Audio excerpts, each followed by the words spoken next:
हा विद्रोह माझ्या मातीसाठी, हा विद्रोह माझ्या झेंड्यासाठी, हा विद्रोह माझ्या रयतेसाठी, हा विद्रोह स्वराज्यासाठी.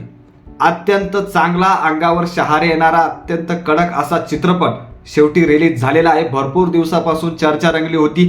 राजा शिवाजी, छत्रपती शिवाजी महाराज यांच्यावर आधारित हा चित्रपट 3 भाषेत रिलीज झालेला आहे. भरपूर चर्चा रंगली होती. कोणी अभिनयावर बोलत होतं, कोणी म्युझिकवर बोलत होतं. त्या सर्वांना त्यांचं उत्तर नक्कीच मिळाले असेल.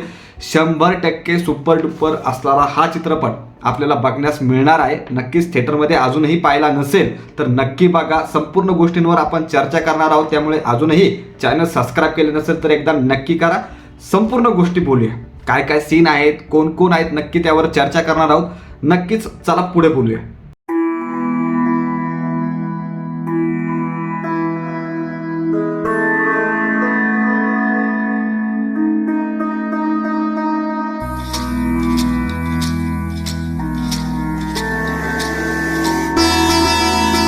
राजा शिवाजी, नक्कीच भरपूर दिवसापासून खरंच चर्चा चालू होती की काय काय या चित्रपटात असणार.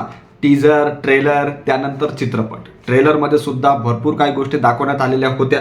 तर नक्कीच प्रत्येक गोष्टीवर आपण चर्चा करणार आहोत. जर सुरुवात जर आपण बघितलं तर अत्यंत चांगले सीन या चित्रपटात दाखवण्यात आलेले आहेत. छत्रपती शिवाजी महाराज यांचा जन्म, त्यानंतर विविध गोष्टी या चित्रपटामध्ये दाखवण्यात आल्या आहेत. नक्कीच मुद्देसूर आपण जर बोलायचं झालं तर सर्वांनीच अत्यंत सुंदर असं काम केलेलं आहे.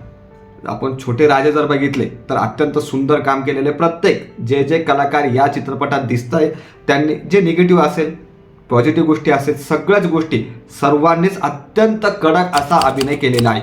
अत्यंत कडक असे सीन आहे. प्रत्येक सीन म्हणजे अंगावर आणणारे काही काही सण जर सांगायचे झाले तर जसं की आता छत्रपती शिवाजी महाराज यांचे मोठे भाऊ संभाजी राजे अभिषेक बच्चन यांनी ती भूमिका साकारलेली आहे. जेव्हा छत्रपती शिवाजी महाराज आणि संभाजीराजे हे परत एकदा भेटतात, तिथे एक सीन आहे. अत्यंत चांगल्या पद्धतीने तो मांडण्यात आलेला आहे.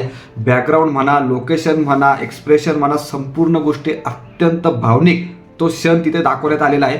पुढे जर आपण बघायचं झालं तर जेव्हा अफजल खान 63 बायकांची हत्या करतो, त्याच्या स्वतःची, जेव्हा तो 63 बायकांची हत्या करतो, ज्या पद्धतीने तो सीन दाखवण्यात आलेला आहे, अत्यंत कडक तो सीन दाखवण्यात आलेला आहे. भरपूर काही गोष्टी आहेत जर सांगायचं झालं तर भरपूर काही गोष्टी आहेत. तर ते काही सीन तर खरंच एक पागा झाला. जेव्हा ते नागर दाखवण्यात आलेलं आहे, सोन्याचं नागर दाखवण्यात आलेलं आहे, तो जो सीन फिरतो अत्यंत म्हणजे प्रत्येक क्षण आपण म्हणू शकतो एकदाही तुम्ही मोबाईल चेक करणार नाही, एकदाही तुमचं लक्ष दुसरीकडे जाणार नाही याची गॅरंटी आहे. तर सर्वांची भूमिका अर्थातच आपण जर बघितलं तर रितेश देशमुख यांनी छत्रपती शिवाजी महाराज यांची भूमिका साकारलेली आहे.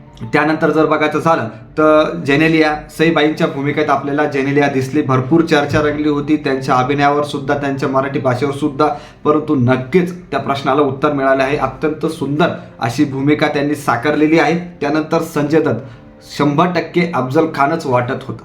100% अत्यंत चांगली भूमिका संजय दत्तने सुद्धा तिथे निभावलेली आहे. त्यानंतर भाग्यश्री जिजाऊंच्या भूमिकेत आपल्याला दिसल्या. एक एक पात्र सचिन खेडेकर सर शहाजी राजांच्या भूमिकेत होते. आपण म्हणू शकतो अमोल गुप्ते, जितेंद्र जोशी, विद्या बालन, प्रत्येकाने आपापली भूमिका अत्यंत चांगल्या पद्धतीनं निभावलेली आहे. खरंच एकंदरीत जर पाहिलं तर 5 पैकी 5 स्टार नक्कीच आपण या चित्रपटाला दिले पाहिजे.